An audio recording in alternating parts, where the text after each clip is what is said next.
Good morning, শুভ সকাল। আজকে খাবো মুরগির শাল কষা। তো এটাকে বানাচ্ছি ভালোভাবে, আপনারা দেখতে থাকুন লাস্ট পর্যন্ত।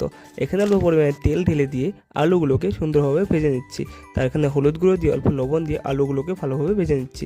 তারপর এখানে ব্রাউন হয়ে যাওয়ার পর এখানে উঠিয়ে নিচ্ছি। তারপর এখানে পেঁয়াজগুলোকে সুন্দরভাবে ভালোভাবে ভেজে নিচ্ছি। ভেজে নিয়ে এখানে পেস্ট আর আদা রসুন কাঁচা লঙ্কা এইসব বেটে এখানে ছেড়ে দিলাম। তারপর এখানে হলুদ গুঁড়ো লঙ্কা গুঁড়ো এই ছেড়ে দিয়ে এটাকে ভালোভাবে ভেজে নিচ্ছি। তারপরে অল্প জল দিচ্ছি। এখানে জল দেওয়ার পর এখানে খুন্তি দিয়ে ভালোভাবে নাড়াচাড়া করছি। তারপর এখানে মুরগির ছালগুলো ছিল ওটাকে সুন্দরভাবে কড়াইয়ে দিয়ে দিচ্ছি। তারপরে খুন্তি দিয়ে নাড়াচাড়া করছি আর এখানে খুব সুন্দর তেলও বেরিয়েছে। তারপরে এখানে ঢাকনা দিয়ে ঢেকে দিলাম।